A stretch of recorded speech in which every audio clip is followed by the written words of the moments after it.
देवी दुर्गा की ये प्रतिमा हो, आगे गणेश जी की मूर्ति हो, या फिर पांडवकालीन इतिहास का बखान करते हुए कोई पेंटिंग, आप पूरे भारत मंडपम में जब जाएंगे तो आप ऐसी चीजें देखेंगे जिन्हें देखकर जितने भी हमारे विदेशी मेहमान हैं, जो प्रतिनिधिमंडल का हिस्सा है, वो रुक कर एक दफा देखते जरूर हैं उस इतिहास को, उस विरासत को। दरअसल प्रधानमंत्री नरेंद्र मोदी ने G20 की इस बैठक के जरिए भारत की विरासत, भारत की संस्कृति, भारत के इतिहास के दर्शन के भी पूरे प्रबंध विदेशी मेहमानों के लिए कर रखे हैं। यही कारण रहा कि जिस गलियारे से होकर सारे वैश्विक नेता प्रधानमंत्री की तरफ जा रहे थे, जिसके आगे फिर G20 की बैठक शुरू होनी थी, वहां पर आपको योग आसन की अलग अलग मुद्राएं भी नजर आती थी और कोणार्क के सूर्य मंदिर का सबसे बड़ा प्रतीक चिन्ह भी। कैमरा पर्सन सैयद मोहसिन के साथ श्वेता सिंह, नई दिल्ली, भारत मंडपम आज तक। प्रधानमंत्री नरेंद्र मोदी ने आज एक श्लोक का भी उच्चारण किया। क्या है ये श्लोक, क्या है इसका अर्थ, आपको दिखाते हैं। इस समय जिस स्थान पर हम एकत्रित हैं, यहां से कुछ ही किलोमीटर के फासले पर लगभग 2500 साल पुराना एक स्तंभ लगा हुआ है।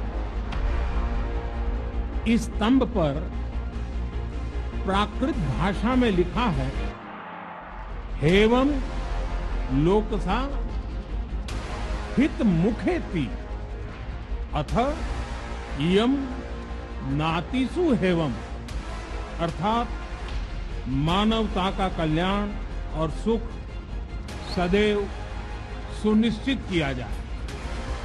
मानवता का कल्याण सदैव सुनिश्चित करने वाली भारत की धरती से दुनिया के बड़े बड़े देशों के मुखिया के सामने प्रधानमंत्री ने दोहराया। जिस जगह का जिक्र प्रधानमंत्री ने किया, आपको हम सीधे वहीं ले चलते हैं।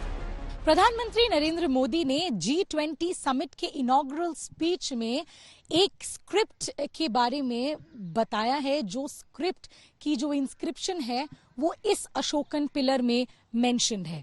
ये वही पिलर है जो फिरोज शाह कोटला के अंदर मौजूद है और इस पिलर के जो 6th एडिक्ट है उसमें जो एक मेंशनिंग है, जिसको प्रधानमंत्री मोदी जी ने आज अपने G20 समिट के इनॉग्रल स्पीच में मेंशन किया।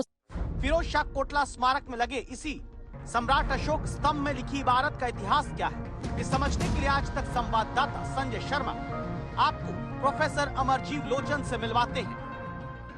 अपने इस अभिलेख में भारत के उस परंपरा को चलते हुए उनकी चर्चा की, जिसमें एक स्थान पर होने पर आप जुड़ते हैं, आप हमेशा लोकहित सोचते हैं और उसके सुख के अलावा कुछ नहीं सोचते।